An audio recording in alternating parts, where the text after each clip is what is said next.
No ಇದು ಸ್ಮಾರ್ಟಿಕಲ್ಲು 80ನೇ ಹೋಯ್ತದೆ, ಜಿಪ್ಪಲ್ಲೂ 80ನೇ ಹೋಯ್ತದಲ್ಲೋ.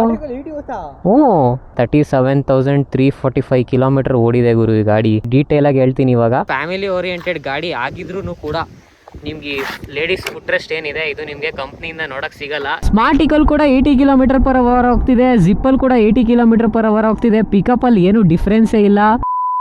So how do you do guys, welcome back to my channel, welcome back to another video. ಇವತ್ತೊಂದು ಹೊಸ electric video ನೋಡ್ತಾ ಇದ್ದೀರಾ ನೀವು, ಹಿಂದೆ ನೋಡ್ತಾ ಇರ್ತೀರಾ ಗಾಡಿನ, Ather Rizta. So thank you so much first of all ನಿಮ್ಗೆಲ್ಲರಿಗೂ 300 ಸಬ್ಸ್ಕ್ರೈಬರ್ ಕಂಪ್ಲೀಟ್ ಮಾಡಿದ್ದಕ್ಕೆ. ಸೊ ಅದ್ರ ಸ್ಪೆಷಲ್ ಇವತ್ತು ನಮ್ಮ ಹತ್ರ ಏತರ್ ರಿಸ್ಟಾ ಇದೆ. ಏತರ್ 450X ನಾನು ವೀಡಿಯೋ ಹಾಕಿದ್ದೆ. ಆ ವಿಡಿಯೋ ನೀವು ನೋಡಿರಲಿಲ್ಲ ಅಂದರೆ ಇಲ್ಲೇ ಮೇಲ್ಗಡೆ ಲಿಂಕ್ ಬರ್ತಾ ಇರುತ್ತೆ, ಐ ಬಟನಲ್ಲಿ ಕ್ಲಿಕ್ ಮಾಡಿ ನೋಡ್ಬೋದು. ಡಿಸ್ಕ್ರಿಪ್ಷನಲ್ಲಿ ಕೂಡ ಲಿಂಕ್ ಇದೆ. ಸೊ ಇವಾಗ ನಾವು ರಿಸ್ಟಾ ಬಗ್ಗೆ ನೋಡೋಣ. ಇದರಲ್ಲೇ ಕೂಡ ನಿಮಗೆ 2 ಮಾಡೆಲ್ ಬರುತ್ತೆ, ರಿಸ್ಟಾ ಎಸ್ ಮತ್ತು ರಿಸ್ಟಾ ಝೆಡ್ ಅಂತ. ಇಲ್ಲಿ ನೀವು ಬ್ಯಾಡ್ಜ್ ನೋಡ್ತಾ ಇರ್ಬೋದು ರಿಸ್ಟಾ ಝೆಡ್ದು. ಸೊ 450X ಅಲ್ಲಿ 450S ಮತ್ತು 450X ಅಂತ ಬರುತ್ತೆ ಟಾಪ್ ಮಾಡಲು. ಇದರಲ್ಲಿ ಝೆಡ್ ಬರುತ್ತೆ ಟಾಪ್ ಮಾಡಲ್ ಆಗಿ. ಸೊ ಈ ಪರ್ಟಿಕ್ಯುಲರ್ ಝೆಡ್ ರಿಸ್ಟಾ ಬಂದ್ಬಿಟ್ಟು 2.7 kW ಬ್ಯಾಟ್ರಿ ಪ್ಯಾಕ್ ಜೊತೆ ಇರೋದು. ಇದರಲ್ಲೂ 2 ಬ್ಯಾಟ್ರಿ ಪ್ಯಾಕ್ ಬರುತ್ತೆ ನಿಮಗೆ, 2.7 ಮತ್ತು 3.5 ಅನ್ಕೊತೀನಿ ಮೋಸ್ಟ್ಲಿ. ಇವಾಗ 2.7 ಇದ್ದಿದ್ದು 2.5 ಮಾಡಿದ್ದಾರೆ ಮೋಸ್ಟ್ಲಿ. ನನಗೆ ಕರೆಕ್ಟಾಗಿ ಅಷ್ಟೊಂದು ಪರ್ಟಿಕ್ಯುಲರಾಗಿ ಗೊತ್ತಿಲ್ಲ, ಸ್ಕ್ರೀನ್ ಮೇಲೆ ಹಾಕ್ತಾ ಇರ್ತೀನಿ ನಾನು ಎಕ್ಸಾಕ್ಟಾಗಿ ಏನಿದೆ ಅಂತ. ಆಮೇಲೆ ನಾವು ಫ್ರಂಟಿಂದ ಸ್ಟಾರ್ಟ್ ಮಾಡೋಣ ಇವಾಗ ಗಾಡಿದು. ಸೊ ಫ್ರಂಟ್ ಟೈರ್ ಬಂದು ನಿಮಗೆ 90/90 12 ಇಂಚ್ ರಿಮ್ ಬರುತ್ತೆ, alloy wheels, tubeless obviously. And ನಿಮಗೆ ಇಲ್ಲಿ ಲೈಟ್ಸ್ ಡಿಸೈನ್ ನೋಡ್ತಾ ಇರ್ಬೋದು, ರಿಫ್ಲೆಕ್ಟರ್ ಟೈಪ್ ಹೆಡ್ಲೈಟ್ಸ್ ಇದೆ. ಇದು ಇಂಡಿಕೇಟರು ಇವೆರಡು, ಮತ್ತು ಇದು ಮೈನ್ ಹೆಡ್ಲೈಟ್ ನಿಮಗೆ ಹೈ ಬೀಮ್ ಲೋ ಬೀಮ್ ಎರಡು ಇದರಲ್ಲೇ ಇನ್ಕ್ಲೂಡೆಡು. ಇದು ಸ್ವಲ್ಪ DRL ಥರ ಫಿನಿಶ್ ಕೊಟ್ಟಿದ್ದಾರೆ. ಆ್ಯಂಡ್ ಏತರ್ ಸಿಂಬಲ್ ಕೂಡ ಇಲ್ಲಿದೆ. ಗಾಡಿ ತುಂಬ ಓಡಿರೋದ್ರಿಂದ ಸ್ವಲ್ಪ ನಿಮಗೆ ಹಳೇದಾಗಿ ಕಾಣಿಸ್ತಾ ಇರ್ಬೋದು, ಅಂದರೆ ತುಂಬ ಡಸ್ಟು ಅದು ಇದು ಇದೆ. ಸೊ ಬಟ್ ಇದು ಜಾಸ್ತಿನೇ ಓಡಿದೆ ಆ್ಯಕ್ಚುಲಿ, 37,000 ಕಿಲೋಮೀಟರ್ಸ್ ಏನೋ ಓಡಿದೆ. ಸೊ ನಾನು ನಿಮಗೆ ಎಕ್ಸ್ಪೀರಿಯನ್ಸ್ನ ಹೇಳ್ತೀನಿ ಕರೆಕ್ಟಾಗಿ ಏನೇನು ಪ್ರಾಬ್ಲಮ್ಸ್ ಇತ್ತು ಅಥವಾ ಹೆಂಗಿದೆ ಗಾಡಿ ಅಂತೆಲ್ಲ.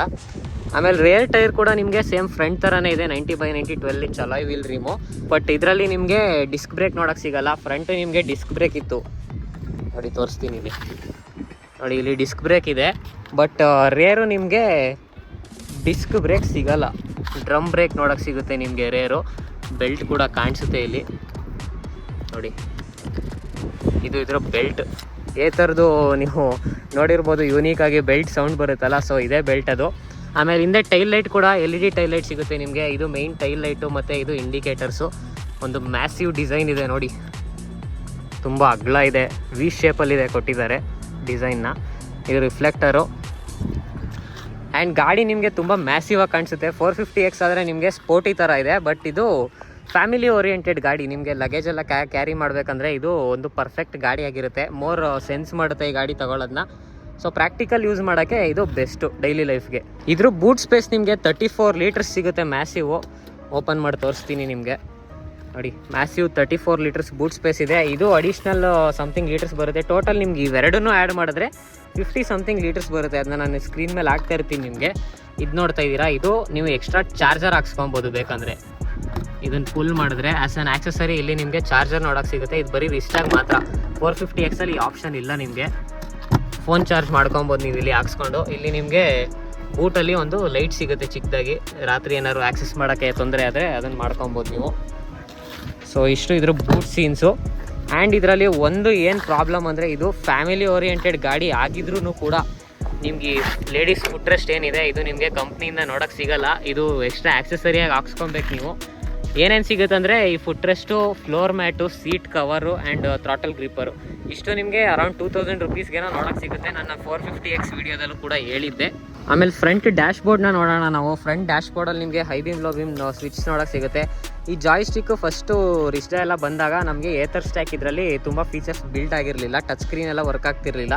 ಸೊ ಆವಾಗ ಈ ಜಾಯ್ ಸ್ಟಿಕ್ನ ಕೊಟ್ಟಿರೋ ನಿಮಗೆ, ಜಾಯ್ ಸ್ಟಿಕ್ಕಲ್ಲೇ ಎಲ್ಲ ಆಕ್ಸೆಸ್ ಮಾಡಬೇಕಾಗಿತ್ತು ಆಪ್ಷನ್ಸ್ನ. ಬಟ್ ಇವಾಗ ಇದು ಕಂಪ್ಲೀಟ್ಲಿ ಟಚ್ ಮಾಡಿರೋದ್ರಿಂದ ಈ ಜಾಯ್ ಸ್ಟಿಕ್ ಏನೂ ಕೆಲಸನೇ ಇಲ್ಲ. ಆ್ಯಂಡ್ ಇದು turn signals, indicator left right ಮಾಡೋಕ್ಕೆ, ಇದು ಹಾರ್ನ್ ಸೌಂಡು. ಮತ್ತು ಇದು ಬಂದು ನಿಮಗೆ ರಿವರ್ಸ್ ಆಪ್ಷನ್ನ ನೀವು ಇಲ್ಲಿ ಪ್ರೆಸ್ ಮಾಡಿದ್ರೆ ರಿವರ್ಸ್ ಆಪ್ಷನ್ ಆನ್ ಆಗುತ್ತೆ. ಇದು ಮೋಡ್ ಚೇಂಜ್ ಮಾಡೋಕ್ಕೆ ಇದರಲ್ಲಿ 2 ಮೋಡ್ ಬರೋದು. 450 4 ಮೋಡ್ ಇರ್ತಿತ್ತು, ಇದರಲ್ಲಿ 2 ಮೋಡ್ ಇದೆ, ಅದನ್ನು ಕೂಡ ಹೇಳ್ತೀನಿ ನಿಮಗೆ. ಆ್ಯಂಡ್ ಇದು ಸೆಲ್ಫ್ ಸ್ಟಾರ್ಟ್ ಬಟನು. ಸೊ ಇಷ್ಟಿದೆ. ಇದರಲ್ಲಿ ಕಿಲ್ ಸ್ವಿಚ್ ನೋಡೋಕ್ಕೆ ಸಿಗಲ್ಲ. 450X ಅಲ್ಲಿ ಕಿಲ್ ಸ್ವಿಚ್ ಇತ್ತು, ಬಟ್ ಇದರಲ್ಲಿ ಕಿಲ್ ಸ್ವಿಚ್ ನೋಡೋಕ್ಕೆ ಸಿಗಲ್ಲ ನಮಗೆ. ಆ್ಯಂಡ್ ಈ ಫ್ಲೈ ಸ್ಕ್ರೀನು ಸ್ವಲ್ಪ ಸೌಂಡ್ ಮಾಡುತ್ತೆ ನೋಡಿ, ಈ ಥರ ಓಡಿಸ್ಬೇಕಾದ್ರೆ ಏನೋ ಅಷ್ಟೊಂದು ಇರಿಟೇಟ್ ಮಾಡಲ್ಲ ಅನ್ಕೊತೀನಿ. ಬಟ್ ಹಂಸು ಗುಂಡಿ ಏನಾದ್ರು ಬಂದಾಗ ಸೌಂಡ್ ಮಾಡುತ್ತೆ. ಇದ್ರ ಮಿರರ್ ವಿಸಿಬಿಲಿಟಿ ಕೂಡ ತುಂಬ ಸಖತ್ತಾಗಿದೆ, ತುಂಬ ವೈಡಾಗಿ ಕೊಟ್ಟಿದ್ದಾನೆ ಮಿರರ್ನ ನೋಡಿ. ಇಷ್ಟು ವೈಡ್ ಆಗಿದೆ ಇದ್ರ ಮಿರರು. ಆ್ಯಂಡ್ ಇದ್ರ ಚಾರ್ಜಿಂಗ್ ಸ್ಲಾಟು ಇಲ್ಲಿ ನೋಡೋಕ್ಕೆ ಸಿಗುತ್ತೆ ನಿಮಗೆ. ಆ್ಯಂಡ್ ಇದು ಲಗೇಜ್ ಏನಾದ್ರು ಕ್ಯಾರಿ ಮಾಡಬೇಕಂದ್ರೆ ಈ ಹುಕ್ನ ಆಕ್ಸೆಸ್ ಮಾಡ್ಬೋದು ನಾವು. ಇಲ್ಲಿ ಕೆಳಗಡೆ ಕೂಡ ನಿಮಗೊಂದು ಹುಕ್ಸ್ ನೋಡೋಕ್ಕೆ ಸಿಗುತ್ತೆ. ಬಟ್ ಈ ಹುಕ್ದು ಸ್ಪ್ರಿಂಗು ಸ್ವಲ್ಪ ವೀಕ್ ಇದೆ, ಫ್ರಂಟ್ ಆಗಿರಲಿ ಕೆಳಗಡೆ ಆಗಿರಲಿ. 450 XL ಆದರೆ ನಿಮಗೆ ಈ ಹುಕ್ ಸಿಗಲ್ಲ.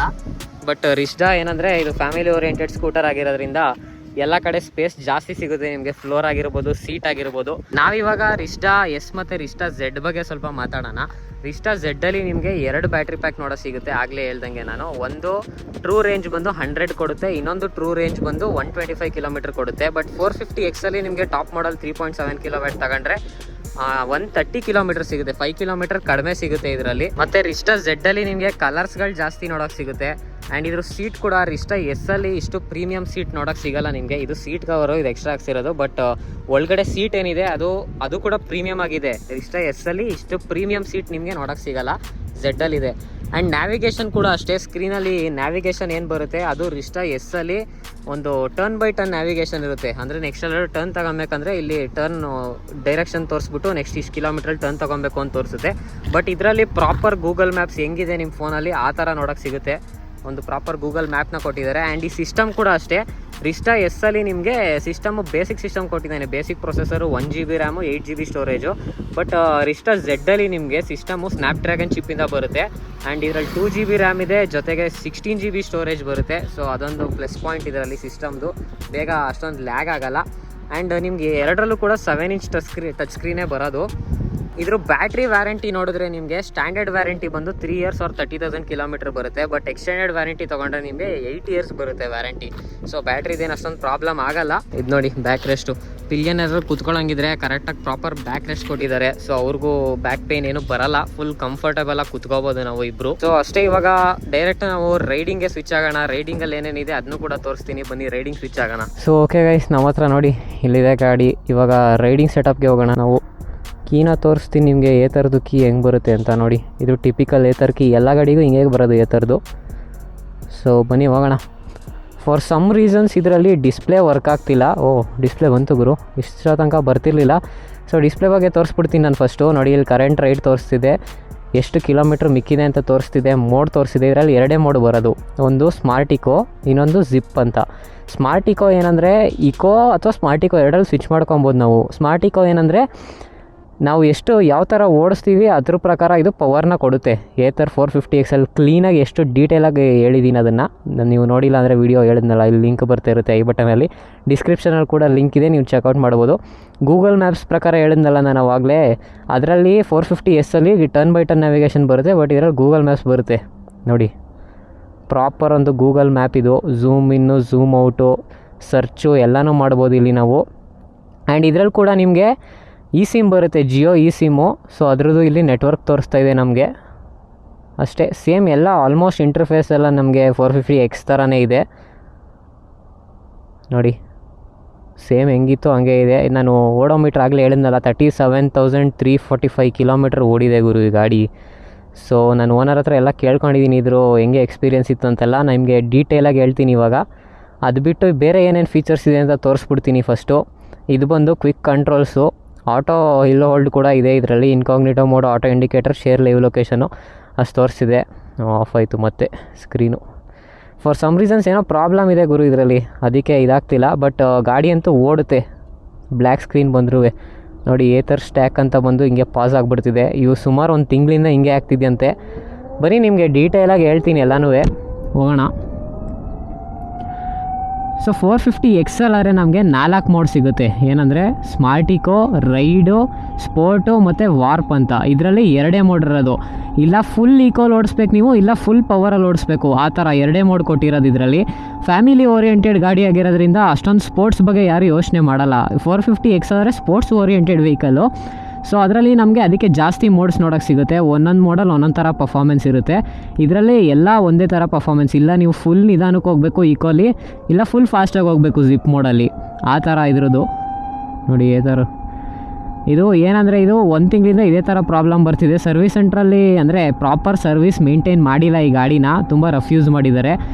ಸೊ ಅದಕ್ಕೇ ಇದು ಈ ಥರ ಎಲ್ಲ ಆಗಿರೋದು. ಪ್ರಾಪರ್ ಸರ್ವಿಸ್ ಕೂಡ ಮಾಡಿಸಿಲ್ಲ. 1-2 ಸತಿ ಏನೋ ಅಷ್ಟೇ ಸರ್ವಿಸ್ ಆಗಿರೋದು 37,000 ಕಿಲೋಮೀಟ್ರಲ್ಲಿ. ಅದಕ್ಕೆ ಸ್ವಲ್ಪ ಏನೇನೋ ಪ್ರಾಬ್ಲಮ್ಸ್ ಇದೆ. ಬಟ್ ನೀವು ಕರೆಕ್ಟಾಗಿ ಮೇಂಟೈನ್ ಮಾಡಿದ್ರೆ ಇಷ್ಟೊಂದು ಪ್ರಾಬ್ಲಮ್ಸ್ ಆಗೋಲ್ಲ. ನೋಡಿ ಡಿಸ್ಪ್ಲೇ ಬಂತು ಇವಾಗ. ಓಡ್ತಿರ್ಬೇಕಾದ್ರೆ ಈ ಥರ ಡಿಸ್ಪ್ಲೇ ಬರುತ್ತೆ. ತುಂಬ ಬೇಸಿಕ್ ಡಿಸ್ಪ್ಲೇ ಗುರು, ಇದರಲ್ಲಿ ಏನು ಅಷ್ಟೊಂದೇನು ಕಾಂಪ್ಲಿಕೇಟೆಡ್ ಇಲ್ಲ. ನಮ್ಮ ಏತರ್ 450 XL ಆದರೆ ಒಂದೊಂದು ಮಾಡಲ್ ಒಂದೊಂದು ಥರ ಲೈನ್ಸ್ ಎಲ್ಲ ಬರುತ್ತೆ, ಚೇಂಜ್ ಆಗ್ತಾ ಇರುತ್ತೆ. ಆ ಥರ ಇದರಲ್ಲಿ ಆ ಥರ ಏನು ಆಗಲ್ಲ. ಆ್ಯಂಡ್ ರಿಸ್ಟಾಲಿ ನಮಗೆ 4.3 kW ಮೋಟರ್ ನೋಡೋಕ್ಕೆ ಸಿಗುತ್ತೆ. 450 XL ಆದರೆ ಇನ್ನೊಂದು ಸ್ವಲ್ಪ ಜಾಸ್ತಿ ಸಿಗುತ್ತೆ. ನಾನು ಒಂದು ಡೀಟೇಲ್ಡ್ ವೀಡಿಯೋನ ಮಾಡ್ತೀನಿ 450X ಅಥವಾ ರಿಸ್ಟಾ, ಅದರಲ್ಲಿ ನಿಮಗೆ ಪಕ್ಕಾ ಕಂಪ್ಯಾರಿಸನ್ನ ಕೊಡ್ತೀನಿ. ಇದನ್ನು ಮೇಲ್ಮೇಲೆ ಹೇಳ್ತಾ ಇದ್ದೀನಿ ಅಷ್ಟೇ. 4.3 kWh ಮೋಟರ್ ಸಿಗುತ್ತೆ ಇದರಲ್ಲಿ. ಆ್ಯಂಡ್ ಇದು 0 to 4.7 ಸೆಕೆಂಡ್ಸಲ್ಲಿ ಕವರ್ ಮಾಡುತ್ತೆ. 0 to 40, 0 to 100 ಅಲ್ಲ, 4.7 ಸೆಕೆಂಡ್ಸಲ್ಲಿ ಮಾಡುತ್ತೆ. ಆ್ಯಂಡ್ ಇದ್ರ ಟಾಪ್ ಸ್ಪೀಡ್ ಬಂದು 80 km/h, which is more than enough. ಇದನ್ನು ತಗೊಳ್ಳೋದೇ ಆ್ಯಕ್ಚುಲಿ ಸಿಟಿ ಪರ್ಪಸ್ಗೆ, ಮತ್ತು ಮನೇಲಿ ಅದು ಇದು ಗ್ರಾಸರೀಸ್ ಅದು ಇದು ತರಬೇಕು ಅಂದರೆ ಮಾತ್ರ ತಗೊಳ್ಳೋದು. 80 km/h ಅಂದರೆ ಗ್ರೇಟೇನೆ. ಅದು ಸ್ವಲ್ಪ ಜಾಸ್ತಿನೇ ಸ್ಪೀಡ್ ಆಯ್ತದೆ ಆ್ಯಕ್ಚುಲಿ. ಅದರಿಂದ ನೀವು ಹೈವೇ ಪರ್ಪಸ್ಗೂ ಕೂಡ ಯೂಸ್ ಮಾಡ್ಬೋದು. ಆ್ಯಂಡ್ ನಿಮಗೆ ಈ ಮಾಡೆಲ್ ಅಂತಂದರೆ ಝೆಡ್ಡಲ್ಲಿ 2.7 kWಗೂ 3.5 kWಗೂ ಏನು ಡಿಫ್ರೆನ್ಸ್ ಅಂದರೆ ಮೇಯ್ನ್ ಬಂದು ಬ್ಯಾಟ್ರಿ ಅಷ್ಟೇ. ಬ್ಯಾಟ್ರಿ ಆ್ಯಂಡ್ ಚಾರ್ಜಿಂಗಲ್ಲಿ ಇರೋದು ಡಿಫ್ರೆನ್ಸು, ಬಿಟ್ಟರೆ ಬೇರೆ ಏನೂ ಡಿಫ್ರೆನ್ಸ್ ಇಲ್ಲ. ಫಸ್ಟು ನಾವು ಚಾರ್ಜರ್ ಬಗ್ಗೆ ಮಾತಾಡೋಣ. ಇದರಲ್ಲಿ ಏತರ್ PC ಲೈಟ್ ಚಾರ್ಜರ್ ಕೊಟ್ಟಿದ್ದಾರೆ, ಬಟ್ ಜಾಸ್ತಿ ಬ್ಯಾಟ್ರಿ ಪ್ಯಾಕಲ್ಲಿ ಏತರ್ ಡುವೋ ಚಾರ್ಜರ್ ಕೊಡ್ತಾರೆ ನಿಮಗೆ. ಅದರಲ್ಲಿ ಫಾಸ್ಟರ್ ಚಾರ್ಜಿಂಗ್ ಆಗುತ್ತೆ ಇದಕ್ಕಿಂತ. ನೀವೇನು ಯೋಚನೆ ಮಾಡ್ತೀರಾ ಅಂದರೆ ಕಡಿಮೆ ಬ್ಯಾಟ್ರಿ ಇರೋದ್ರಿಂದ ಇದೇ ಫಾಸ್ಟಾಗಿ ಆಗಬೇಕು ಅಂತ, ಬಟ್ ಹಂಗಲ್ಲ. ಜಾಸ್ತಿ ಪೇ ಮಾಡ್ತಾರಲ್ಲ ಜಾಸ್ತಿ ಬ್ಯಾಟ್ರಿ ಇರೋದಕ್ಕೆ, ಅದಕ್ಕೆ ಏತರ್ ಅವರು ಹೆಂಗೆ ಮ್ಯಾಚ್ ಮಾಡೋಕ್ಕೆ ಮಾಡಿದ್ದಾರೆ ಅಂದರೆ ಕಡಿಮೆ ಬ್ಯಾಟ್ರಿ ಪ್ಯಾಕ್ ತೊಗೊಂಡ್ರೆ ನೀವು ಕಡಿಮೆ ವ್ಯಾಟ್ ಚಾರ್ಜರ್ ಕೊಡ್ತಾರೆ. ಸೊ ಅದರಿಂದ ಚಾರ್ಜಿಂಗ್ ಸ್ಪೀಡು ಇದ್ರದ್ದು ಕಡಿಮೆ ಇದೆ ಕಂಪೇರ್ ಟು 3.5 kW. ಅದರಲ್ಲಾದರೆ ನಿಮಗೆ ಏತರ್ ಡುವೋ ಚಾರ್ಜರ್ ಸಿಗುತ್ತೆ. ಅದರಿಂದ ಅದು ನಿಮಗೆ ಪ್ರಾಪರ್ ಟೈಮ್ನು ಹೇಳ್ಬಿಡ್ತೀನಿ ನಾನು. ಇದ್ರದ್ದಾದರೆ PC ಲೈಟ್ ಚಾರ್ಜರಲ್ಲಿ 7.2 hours ಬೇಕು 0 to 100 ಆಗೋಕ್ಕೆ. ಬಟ್ 3.5 kW ನಿಮಗೆ ಏತರ್ ಡುವೋ ಚಾರ್ಜರ್ ಸಿಗುತ್ತೆ. ಅದರಲ್ಲಿ ನಿಮಗೆ 5.15 hours ಕಂಪ್ಲೀಟಾಗಿ ಚಾರ್ಜ್ ಆಗುತ್ತೆ. 5 hours 15 minutes 0 to 100 full charge ಆಗುತ್ತೆ. ಆ್ಯಂಡ್ ಏತರ್ ಗ್ರಿಡ್ಡಲ್ಲೂ ಕೂಡ ಅಷ್ಟೇ. Ather grid fast charging support ಮಾಡುತ್ತೆ. ಅದರಲ್ಲಿ ಕೂಡ ಏನಂದರೆ 10 minutes 15 km ಅಷ್ಟೇ ಚಾರ್ಜ್ ಆಗೋದು. ಇದು 2.7 kW. But 3.5 kWh battery pack 10 minutes 30 km charge ಆಗುತ್ತೆ. ಜಾಸ್ತಿ ದುಡ್ಡು ಕೊಡ್ತಿರೋದಕ್ಕೆ ಸ್ವಲ್ಪ ಜಾಸ್ತಿ ಸ್ಪೀಡ್ ಕೊಡ್ತಿದ್ದಾನೆ ಅದರಲ್ಲಿ. ಇದು ಆ್ಯಕ್ಚುಲಿ ಫಾಸ್ಟಾಗಿ ಆಗಬೇಕು. ಇವರ ಏತರ್ ಸ್ಟ್ಯಾಕ್ ಸಾಫ್ಟ್ವೇರಿಂದ ಡಿಟ್ಯೂನ್ ಮಾಡಿರ್ತಾರೆ ಅದನ್ನು ಸ್ಲೋ ಆಗಿ ಚಾರ್ಜ್ ಆಗೋ ಥರ. ಡಿಟ್ಯೂನ್ ಅಂದರೆ ಗಾಡಿಯಲ್ಲಿ ಮಾಡೋದು. ನಾನು ಅದನ್ನೇ ಇದಕ್ಕೆ ಅಪ್ಲೈ ಮಾಡಿ ಹೇಳ್ತಾ ಇದ್ದೀನಿ, ಅಂದರೆ ನಿಮ್ಗೆ ಅರ್ಥ ಆಗುತ್ತೆ. ಆಬ್ವಿಯಸ್ಲಿ ನೀವೆಲ್ಲ ತುಂಬ ಬ್ರಿಲಿಯಂಟ್ಸು. ಆ್ಯಂಡ್ ಇದ್ರದ್ದು ವೆಯ್ಟ್ ಬಂದು 125 kgs ಇದೆ ಗುರು. ಕರ್ಬ್ ವೆಯ್ಟ್ ಇದ್ರದ್ದು 125 kgs ರಾ ವೆಯ್ಟು, ಬೇರೆ ಏನೂ ಲೋಡ್ ಇಲ್ಲದೇನೆ ಅಷ್ಟು ವೆಯ್ಟ್ ಇದೆ. ಆ್ಯಂಡ್ ಇದ್ರ ಮೋಟರ್ ಮತ್ತು ಗಾಡಿದು IP ರೇಟಿಂಗ್ ಕೂಡ ಇದೆ, ಅದ್ರ ಬಗ್ಗೆನೂ ಮಾತಾಡ್ಬಿಡೋಣ ನಾವು. ಇದ್ರ ಮೋಟರ್ IP ರೇಟಿಂಗ್ ಬಂದು IP67 ಇದೆ. ವಾಟರ್ ಇನ್ಗ್ರೆಸ್ದು 67, IP67 ಅಷ್ಟು ತನಕ ಮೋಟರ್ಗೆ ಏನೂ ಆಗಲ್ಲ. ಮಳೆ ಅಥವಾ ಸ್ವಲ್ಪ ಇವಾಗ ಎಷ್ಟೊಂದು ಕಡೆ ನೀವು ನೋಡ್ತಾ ಇದ್ದೀರಾ ರೋಡಲ್ಲೇ ತುಂಬ ನೀರೆಲ್ಲ ತುಂಬ್ಕೊಂಡಿರುತ್ತೆ. ಬೋಟೆಲ್ಲ ತಗೊಂಡು ಓಡಾಡ್ತವ್ರೆ ಜನಗಳು. ಅಷ್ಟೊಂದು ಇನ್ಗ್ರೆಸ್ ಮಾಡಿದ್ರೆ ಮೋಟರ್ ಹಾಳಾಗುತ್ತೆ. ಬಟ್ ಲೈಟ್ ಇನ್ಗ್ರೆಸ್ ಮಾಡಿದ್ರೆ ಏನೂ ಆಗಲ್ಲ. ಒಂದು ಸ್ವಲ್ಪ ಚಿಕ್ಕ ಕೊಚ್ಚೆ ಥರ ಇರುತ್ತಲ್ಲ, ಅಲ್ಲೆಲ್ಲ ಹೋದರೆ ಆಬ್ವಿಯಸ್ಲಿ ಏನೂ ಆಗಲ್ಲ ಗಾಡಿಗೆ. ನೋಡಿ ಹಂಗೆ ಓಡ್ತಾ ಇದೆ ಗಾಡಿ ಏತರ್ ಸ್ಟ್ಯಾಕ್ ಅಂತ ಬಂದ್ಬಿಟ್ಟು. ಆ್ಯಂಡ್ ಗಾಡಿ IP ರೇಟಿಂಗ್ ಬಂದು IPX7 ರೇಟಿಂಗ್ ಇದೆ, ವಾಟರ್ ಆ್ಯಂಡ್ ಡಸ್ಟ್ ರೆಸಿಸ್ಟೆಂಟು. ಅಷ್ಟು ಬಿಟ್ಟರೆ ಇನ್ನೇನು ಕ್ಲೇಮ್ ಮಾಡಿದ್ದಾರೆ ಗುರು, ಅಷ್ಟೇ ಇರೋದು ಗುರು ಗಾಡೀಲಿ. ಇನ್ನು ಹೇಳೋಕ್ಕೇನು ಇಲ್ಲವೇ ಇಲ್ಲ, ಎಲ್ಲನೂ ಹೇಳ್ಬಿಟ್ಟಿದ್ದೀನಿ ನಾನು ಡೀಟೇಲಾಗಿ ನಿಮಗೆ. ಸೊ 450X ಜೊತೆ ಕಂಪ್ಯಾರಿಸನ್ ಬೇಕು ಅಂದರೆ ಕಮೆಂಟ್ ಮಾಡಿ. ನೆಕ್ಸ್ಟ್ ವೀಡಿಯೋ ಮಾಡೋಣ ಅಂತ ಅಂದ್ಕೊತಿದ್ದೆ ನಾನು ಅದನ್ನು. ನೀವ್ಯಾರಾದರೂ ಕಮೆಂಟ್ ಮಾಡಿದ್ರೆ ಅದನ್ನು ಕೂಡ ಮಾಡ್ತೀನಿ ಆದಷ್ಟು ಬೇಗ ನಾನು. ಆ್ಯಂಡ್ 37,000 ಓಡಿಸಿರೋದ್ರಲ್ಲಿ ಓನರ್ಗೆ ಇದುವರೆಗೂ ಏನೂ ಪ್ರಾಬ್ಲಮೇ ಬಂದಿಲ್ಲ. ಅಂದರೆ ಚಿಕ್ಕ ಪುಟ್ಟ ಪ್ರಾಬ್ಲಮ್ ನೀವೇನು ನೋಡ್ತಾ ಇದ್ದೀರಾ, ಈ ಡಿಸ್ಪ್ಲೇ ಬರದೇ ಇರೋದು, ಇದೆಲ್ಲ ಅವ್ರ ಕಡೆಯಿಂದ ಆಗಿರೋ ಪ್ರಾಬ್ಲಮ್ಮು. ಅವ್ರು ಮೇಂಟೈನ್ ಮಾಡದೇ ಇರೋದಕ್ಕೆ ಆಗಿರೋ ಪ್ರಾಬ್ಲಮ್, ಅದು ರಫ್ಯೂಸ್ ಮಾಡಿರೋದಕ್ಕೆ. ಬಟ್ ಅವ್ರನ್ನ ಕೇಳಿದ್ದೆ ನಾನು, ನಿಮಗೆ ಕಂಪ್ನಿಯಿಂದ ಏನಾದ್ರು ಡಿಫೆಕ್ಟ್ಸ್ ಆ ಥರ ಏನಾದ್ರು ಬಂದಿದೆಯಾ, ಕಂಪ್ನಿ ಇನ್ನೊಂದು ಏನಾದ್ರು ಚೂರು ಇಂಪ್ರೂವ್ಮೆಂಟ್ ಮಾಡಬೇಕು ಅಂತ ಅನಿಸಿತಾ ನಿಮಗೆ ಅಂತ. ಸೊ ಅವ್ರ ಫೀಡ್ಬ್ಯಾಕ್ ಏನು ಅಂದರೆ ಏನೂ ಇಲ್ಲ, ಅವ್ರಿಗೆ ಗಾಡಿ ಹೆಂಗೆ ಕೊಟ್ಟಿದ್ದಾರೆ ಹಂಗೆ ಓಡ್ಸೋಕ್ಕೆ ತುಂಬ ಸ್ಯಾಟಿಸ್ಫ್ಯಾಕ್ಷನ್ ಆಗಿದ್ದಾರೆ ಅವರು. ಅವ್ರ ಪರ್ಪಸ್ ಏನಿದೆ ಅದು ತುಂಬ ಸಾಲ್ವ್ ಆಗ್ತಿದೆ. ಆ್ಯಂಡ್ ಇಲ್ಲಿ ತೋರಿಸಿದ ರೇಂಜ್ ಏನಿದೆ 46 km ತೋರಿಸ್ತಾ ಇದೆ ನೋಡಿ. ಇವಾಗ 46 ತೋರಿಸಿದ್ರೆ 46 ಕೊಡುತ್ತೆ. ಏತರಲ್ಲಿ ಟ್ರೂ ರೇಂಜು ಪಕ್ಕ ಅಂದರೆ ಪಕ್ಕ ಕೊಡುತ್ತೆ. ನನ್ನ ಹತ್ರನೂ ಏತರ್ ಇದೆ 450X, ನೀವು ರಿವ್ಯೂ ನೋಡಿದ್ರೆ ಗೊತ್ತಿರುತ್ತೆ ಅದನ್ನು. ಸೊ ಅದರಿಂದ ನಾನು ಹೇಳ್ತಾ ಇದ್ದೀನಿ. ಆ್ಯಂಡ್ ಇದರ ಆ್ಯಪ್ ಕನೆಕ್ಟಿವಿಟಿನೂ ಅಷ್ಟೇ. ಏತರ್ದು ಸ್ಮಾರ್ಟ್ ಕನೆಕ್ಟ್ ಅಂತನೋ ಏನೋ ಬರುತ್ತೆ ಗುರು ಇದ್ರದ್ದು. ಸ್ಮಾರ್ಟ್ ಸ್ಟ್ಯಾಕ್ದೇ ಫೀಚರ್ ಒಟ್ಟಿನಲ್ಲೇ ಇದು. ಅದಕ್ಕೆ ನೀವು ಫಸ್ಟ್ ಗಾಡಿ ತಗೊಂಡಾಗ ಫಸ್ಟ್ 2 ಇಯರ್ಸು 3 ಇಯರ್ಸು ಏನೋ ಫ್ರೀ ಬರುತ್ತೆ. ಅದಾದಮೇಲೆ ನೀವು ರೀಚಾರ್ಜ್ ಮಾಡಿಸ್ಕೊಬೇಕು ಅದನ್ನು. ಅದ್ರದ್ದು ಏನಂದರೆ ಆ್ಯಪ್ ಕನೆಕ್ಟಿವಿಟಿ, ಗಾಡಿಯಿಂದ ನೀವು ಆ್ಯಪ್ಗೆ ಏನೇನು ಮಾಡ್ಬೋದು ಅಂತ. 450XL ಏನೇನು ಮಾಡ್ಬೋದು ರಿಜ್ಡಲ್ಲೂ ಅದನ್ನೇ ಮಾಡ್ಬೋದು ನೀವು. ಎಲ್ಲ ಫೀಚರ್ಸು ಇದೆ. ಏತರ್ ಸ್ಟ್ಯಾಕ್ 7 ಬಂದಮೇಲೆ ವಾಯ್ಸ್ ಆನ್ ಏತರ್ ಬಂದಿದೆ, ಆಮೇಲೆ ಪಾಟ್ ಹೋಲ್ ಡಿಟೆಕ್ಷನ್ ಬಂದಿದೆ, ಕ್ರ್ಯಾಶ್ ಡಿಟೆಕ್ಷನ್ ಬಂದಿದೆ, ಲೈವ್ ಲೊಕೇಶನ್ ಶೇರಿಂಗ್ ಬಂದಿದೆ. ಇದನ್ನು ಏನೋ 3 ಟೈಮ್ಸ್ ಟ್ಯಾಪ್ ಮಾಡಿದ್ರೆ ನೋಡಿ ಇಲ್ಲಿ ಬಂತು ಶೇರ್ ಲೈವ್ ಲೊಕೇಶನ್ ವಿತ್ ಅಂತ. ಗಾಡಿ ಓನರ್ ಯಾರು ಇರುತ್ತೆ ಅವ್ರಿಗೆ ಲೈವ್ ಲೊಕೇಶನ್ ಶೇರ್ ಆಗುತ್ತೆ. ಈ ಫೀಚರ್ಸ್ ಎಲ್ಲ ಇದು ಏತರ್ ಸ್ಟ್ಯಾಕಲ್ಲಿ ಬಂದಿರೋದು. ಏತರ್ ಸ್ಟ್ಯಾಕ್ 7 ಇದೆ ಅನಿಸುತ್ತೆ ಇವಾಗ. ಇದು ವಿತ್ ಪ್ರೋ ಪ್ಯಾಕ್ ತಗೊಂಡಿರೋದು. ಆಮೇಲೆ ನಮ್ಮ 450XL ನೀವು ಟ್ರ್ಯಾಕ್ಷನ್ ನೋಡಿರ್ತೀರಾ. 4 ಮೋಡ್ ಮಲ್ಟಿ ಟ್ರ್ಯಾಕ್ಷನ್ಸ್ ಕಂಟ್ರೋಲ್ ಇದೆ ಇದರಲ್ಲಿ. ಬಟ್ ಇದರಲ್ಲಿ ಟ್ರ್ಯಾಕ್ಷನ್ ಬರಲ್ಲ, ಸ್ಕಿಡ್ ಕಂಟ್ರೋಲ್ ಅಂತ ಕೊಟ್ಟಿದ್ದಾನೆ. ಇದು ಸಿಂಗಲ್ ಮೋಡ್ ಸ್ಕಿಡ್ ಕಂಟ್ರೋಲು. ಇಲ್ಲ ಸ್ಕಿಡ್ ಕಂಟ್ರೋಲ್ ಆನ್ ಮಾಡು, ಇಲ್ಲ ಆಫ್ ಮಾಡು ಅಷ್ಟೇ. ನೋಡಿ ಇಲ್ಲಿ SC ಅಂತ ಬಂದ್ಬಿಟ್ಟು ಇದಿದೆಯಲ್ಲ, ಇದು ಸ್ಕಿಡ್ ಕಂಟ್ರೋಲ್ ಆಫ್ ಆಗಿದೆ ಅಂತ ಅರ್ಥ. ಏನಂದರೆ ಟ್ರ್ಯಾಕ್ಷನ್ ಕಂಟ್ರೋಲ್ ಏನು ಮಾಡುತ್ತೆ ಅಂದರೆ ನಮ್ಗೆ ಬೇಸಿಕಲಿ ಟೈರ್ಗೂ ರೋಡ್ಗೂ ಟ್ರ್ಯಾಕ್ಷನ್ನ ಬಿಲ್ಡ್ ಮಾಡಿಕೊಡುತ್ತೆ, ಗ್ರಿಪ್ಪನ್ನ ಬಿಲ್ಡ್ ಮಾಡುತ್ತೆ. ಟ್ರ್ಯಾಕ್ಷನ್ ಏನಾದರೂ ಸ್ಲಿಪ್ ಆಯಿತು ಅಂದರೆ ನಮ್ಮ ಸಾಫ್ಟ್ವೇರಿಂದ ಅದು ಕರೆಕ್ಟ್ ಮಾಡುತ್ತೆ. ಮೋಟ್ರಿಗೆ ಅಷ್ಟೊಂದು ಪವರ್ ಕೊಡಲ್ಲ ಸ್ಲಿಪ್ ಆಗೋಷ್ಟು. ಸ್ಕಿಡ್ ಕಂಟ್ರೋಲು ಸೇಮ್ ಅದೇ ಥರ ವರ್ಕ್ ಆಗುತ್ತೆ. ಬಟ್ ಇದರಲ್ಲಿ ಜಾಸ್ತಿ ಮೋಡ್ಸ್ ಇಲ್ಲ. ನಮ್ಮ 450XL ಆದರೆ ಮೋಡ್ಸ್ ಇತ್ತು, ರೈನು, ರೋಡು, ಮಡ್ ಅಂತ ಏನೋ ಇತ್ತು ಅನಿಸುತ್ತೆ. ಬಟ್ ಇದರಲ್ಲಿ ಮೋಡ್ಸ್ ಇಲ್ಲ. ಇಲ್ಲ ಆನ್ ಇಲ್ಲ ಆಫ್ ಅಷ್ಟೇ ಬರೋದು ಇದರಲ್ಲಿ. ಇವಾಗ ಸ್ಮಾರ್ಟ್ ಇಕೋ ಇಂಟರ್ಫೇಸ್ ಇದಿದೆ. ಜಿಪ್ಗೆ ಹಾಕೊಂಡ್ರು ಇದೇ ಥರ ಇದೆ. ಓ ಪಿಕಪ್ನ ನೋಟಿಸ್ ಮಾಡೋದೇ ಮರ್ತೋದೆ ನಾನು. ಇವಾಗ ಹೇಳ್ತೀನಿ ನೋಡಿ. ಪಿಕಪ್ನ 20 ನಾನು ಇವಾಗ ಲಾಂಚ್ ಮಾಡ್ತೀನಿ ಗಾಡಿನ.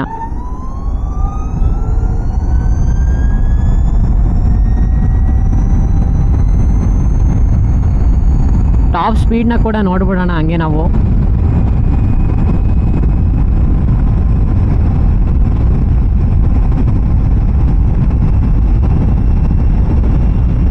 ಕಿಲೋಮೀಟರ್ ರೀಚ್ ಆಯಿತು. ಇದು ಇದರ ಜಿಪ್ ಮೋಡಲ್ಲಿ ಟಾಪ್ ಸ್ಪೀಡು. ನಾವಿವಾಗ ಸ್ಮಾರ್ಟ್ ಇಕೋದಲ್ಲಿ ಕೂಡ ನೋಡ್ಬಿಡೋಣ ಎಷ್ಟು ಹೋಗುತ್ತೆ ಅಂತ ಟಾಪ್ ಸ್ಪೀಡು. ಫಸ್ಟು ಸ್ಲೋ ಮಾಡ್ಕೊತೀನಿ ರೀ, ಜಿಪ್ದೇ ಕ್ಯಾರಿ ಆಗೋದು ಬೇಡ ಅದು. ಆ್ಯಂಡ್ ಇದರಲ್ಲಿ ಟ್ವಿಸ್ಟ್ ಮಾಡಿದ್ರೆ ಇಲ್ಲಿ ಟ್ವಿಸ್ಟ್ ಅಂತ ಬರ್ತಿದೆ ನೋಡಿ, ಅದು ರೀಜನ್ರೇಷನ್ನು. ಅದನ್ನ ಹೇಳೋದು ಕೂಡ ಮರ್ತೋಗಿದ್ದೆ ನಾನು. ಸೊ ಅದು ರೀಜನ್ರೇಷನ್ ಏನಂದರೆ ಮ್ಯಾಜಿಕ್ ಟ್ವಿಸ್ಟ್ ಅಂತ ಕರೀತಾರೆ ಈ ಥರಲ್ಲ ಅದನ್ನು. ಪವರು ಬೇಸಿಕಲಿ ನೀವು ಇದನ್ನು ಉಲ್ಟಾ ಟ್ವಿಸ್ಟ್ ಮಾಡಿದಾಗ ಮೋಟರಿಂದ ಏನು ರೊಟೇಷ್ನಲ್ ಸ್ಪೀಡ್ ಇರುತ್ತಲ್ಲ ಅದು ಎಲೆಕ್ಟ್ರಿಕಲ್ ಎನರ್ಜಿ ಕನ್ವರ್ಟ್ ಆಗಿ ಬ್ಯಾಟ್ರಿ ಕೂಡ ಚಾರ್ಜ್ ಆಗುತ್ತೆ ಅದರಲ್ಲಿ. ಓಹ್ ಇದರಲ್ಲೂ ನುಗ್ತಾ ಇದೆ ಗುರು ಸ್ಮಾರ್ಟ್ ಇಕೋದಲ್ಲಿ ಕೂಡ. ಪಿಕಪ್ಪಲ್ಲಿ ಏನು ಡಿಫ್ರೆನ್ಸೇ ಅನಿಸ್ತೇ ಇಲ್ಲ ನನಗೆ ಆ್ಯಕ್ಚುಲಿ. ಸೇಮ್ ಜಿಪ್ಪಲ್ಲಿ ಯಾವ ಥರ ಪಿಕಪ್ ಇತ್ತು ಅದೇ ಥರ ಪಿಕಪ್ ಇದೆ ಸ್ಮಾರ್ಟ್ ಇಕೋಲ್ ಕೂಡ. ಬಟ್ ಆಬ್ವಿಯಸ್ಲಿ ಟಾಪ್ ಸ್ಪೀಡ್ ಕಡಿಮೆ ಇರುತ್ತೆ ಅಂತ ಅಂದ್ಕೊಂಡಿದ್ದೀನಿ. ಇರಿ ಅದೊಂದು ಟೆಸ್ಟ್ ಮಾಡಿಬಿಟ್ಟು ವೀಡಿಯೋನ ಎಂಡ್ ಮಾಡೋಣ. ಸೊ ಎಲ್ಲ ಹೇಳಿದ್ದೀನಿ ಗುರು ಗಾಡಿ ಬಗ್ಗೆ. ನೋಡಿ ಇಲ್ಲಿ ಟೆಸ್ಟ್ ಮಾಡೋಣ.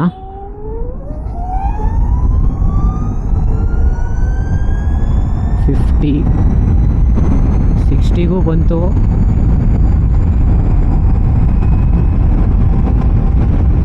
ಗುರು ಇದು 80 ಹೋಗ್ತಾ ಇದೆಯಲ್ಲ ಗುರು, ಏನು ಡಿಫ್ರೆನ್ಸೇ ಇಲ್ಲ ಪಿಕಪ್ಪಲ್ಲಾಗಲಿ ಸ್ಪೀಡಲ್ಲಾಗಲಿ. ಏನಕ್ಕೆ 2 ಮಾಡಿಬಿಟ್ಟಿದ್ದಾರೆ ಅಂತ ಗೊತ್ತಾಗ್ತಿಲ್ಲ ನಿಮಗೆ. ಸ್ಮಾರ್ಟ್ ಇಕೋಲ್ ಕೂಡ 80 km/h ಹೋಗ್ತಿದೆ, ಜಿಪ್ಪಲ್ಲಿ ಕೂಡ 80 km/h ಹೋಗ್ತಿದೆ. ಪಿಕಪ್ಪಲ್ಲಿ ಏನೂ ಡಿಫ್ರೆನ್ಸೇ ಇಲ್ಲ. ಮತ್ತು ಹೆಂಗೆ ಇದು ರೇಂಜ್ ಜಾಸ್ತಿ ಕೊಡುತ್ತೆ ಅಂತ ಗೊತ್ತಾಗ್ತಿಲ್ಲ ನನಗೆ. ರೇಂಜ್ ಜಾಸ್ತಿ ಅಂತೂ ತೋರಿಸ್ತಾ ಇದೆ ಒಟ್ಟಿನಲ್ಲಿ. ಸ್ಮಾರ್ಟ್ ಇಕೋಲ್ 43 ತೋರಿಸ್ತಾ ಇದೆ ನೋಡಿ, ಜಿಪ್ಪಲ್ಲಿ 36 ತೋರಿಸ್ತಾ ಇದೆ. ಅದು ಹೆಂಗೆ ರೇಂಜ್ ಜಾಸ್ತಿ ಮಾಡುತ್ತೆ ಅಂತ ಗೊತ್ತಾಗ್ತಾ ಇಲ್ಲ ನನಗೆ. ನೀವು ಬೇರೆ ಏನಾದ್ರು ರಿಜ್ಡಾ ಓನರ್ಸ್ ಆಗಿದ್ದರೆ ನಿಮ್ಗೆ ಏನು ಅಂತ ಈ ಸೀನ್ ಏನಂತ ಗೊತ್ತಿದ್ರೆ ಕಮೆಂಟ್ ಮಾಡಿ ನನಗೆ. ಆ್ಯಂಡ್ ವಿಡಿಯೋ ಎಂಡ್ ಮಾಡೋ ಟೈಮ್ ಬಂದಿದೆ ಗೈಸ್. ಈ ವರ್ಷ ನಾನು ಒಂದು ಟಾರ್ಗೆಟ್ನ ಇಟ್ಟಿದ್ದೀನಿ. ನೀವು ಲಾಸ್ಟ್ ನಂದು Z800 ವೀಡಿಯೋ ನೋಡಿದರೆ ಗೊತ್ತಿರುತ್ತೆ ಟಾರ್ಗೆಟ್ ಏನಂದರೆ. ಈ ವರ್ಷ ನಾವು 500 ಸಬ್ಸ್ಕ್ರೈಬರ್ಸ್ನ ಕಂಪ್ಲೀಟ್ ಮಾಡಬೇಕು ಅಂತ ಒಂದು ಟಾರ್ಗೆಟ್ ಇಟ್ಟಿದ್ದೀನಿ. ಸೊ ಆದಷ್ಟು ಬೇಗ ಕಂಪ್ಲೀಟ್ ಮಾಡಿಸಿ. 300 ಆಗಿದೆ ಇವಾಗ. ಥ್ಯಾಂಕ್ ಯು ಸೋ ಮಚ್ ನಿಮಗೆಲ್ಲ. ಸೊ ಸಿಗೋಣ ಮತ್ತೆ ನೆಕ್ಸ್ಟ್ ವೀಡಿಯೋಲಿ ಒಂದು ಹೊಸ ಗಾಡಿ ಜೊತೆ ಅಥವಾ ಒಂದು ಹೊಸ ಟಾಪಿಕ್ ಜೊತೆ. ಇದು ಸ್ಮಾರ್ಟ್ ಇಕೋಲು 80ನೇ ಹೋಯ್ತದೆ, ಜಿಪ್ಪಲ್ಲೂ 80ನೇ ಹೋಯ್ತದಲ್ಲೋ. ಹ್ಞೂ 80 ಹೋಯ್ತು ಇವಾಗ. ಅಲ್ಲೆಲ್ಲ ಡೌನ್ ಇರ್ಬೇಕಂಗಾರೆ. ಇದು ಸ್ಮಾರ್ಟ್ ಸಾಫ್ಟ್ವೇರ್ ಗ್ಲಿಚ್ಚಾ ಇಲ್ಲ ಹೋಗೋದೇ ಅಷ್ಟಾ? ಜಿಪ್ಪಲ್ಲಿ ಮ್ಯಾಕ್ಸಿಮಮ್ ಸ್ಪೀಡ್ 84 ಹೋಯ್ತದೆ. 84 ಹೋಯ್ತದಾ? ನಂಗೆ 80 ಅಷ್ಟೇ ಹೋಗಿದೆ. 80ಗೆ ಲಿಮಿಟ್ ಮಾಡ್ಬಿಡ್ತು. ಹೌದಾ? 84 ಹೋಯ್ತದೆ ಅನ್ಸುತ್ತೆ. ಅಂದ್ರೆ ಮೇನ್ ರೋಡಲ್ಲಿ ವಾಲಿಂದ ಬರ್ಬೇಕಾದ್ರೆ ಡೌನ್ ಇರ್ತದೆ. ಸ್ಮಾರ್ಟ್ ಇಕೋಲ್ ಎಷ್ಟು ಹೋಯ್ತದೆ? Smart ಇಕೋಲಿ 60 last 60-64. ಮತ್ತೆ 80 ಹೋಯ್ತಲ್ಲ ಇವಾಗ. ಹೋಯ್ತಾ ಹಂಗಾರೆ ಕೆಳಗಡೆ ಈ ಗಾಡಿ ಏನಿದ್ದೀನಿ ಹಿಂಗೆ ರಫ್ ಯೂಸ್ ಮಾಡಿದ್ರೆ ನಾನು ಹೆವಿ ರಫ್ ಯೂಸ್ ಮಾಡಕ್ಕೆ ಪಿಕಪ್ ಏನು ಚೇಂಜೇ ಇಲ್ಲ. ಜಿಪ್ಪಲ್ಲಿ ಹೆಂಗೆ ತಗೋತದೆ ಸ್ಮಾರ್ಟಿಕಲ್ಲು ಹಂಗೆ ತಗೋತೈತೆ. ಸ್ಮಾರ್ಟಿಕಲ್ ಏನಂದರೆ ಪಿಕಪ್ ಹಂಗೆ ತಗೋತದೆ, 40 ಆದ್ಮೇಲೆ ಸ್ವಲ್ಪ ಕಮ್ಮಿ ಮಾಡ್ಬಿಡ್ತದೆ. ಅದೇ ಏನು ಕಡಿಮೆನೇ ಮಾಡಲಿಲ್ಲ, ಇಲ್ಲಿಂದ ಸೀದಾ ಒಂದು ಸ್ಟ್ರೆಚ್ ಹೊಡೆದೆ. 80 ಆದಮೇಲೆ ಇನ್ನೂ ಎಳಿತಾಯಿತ್ತು.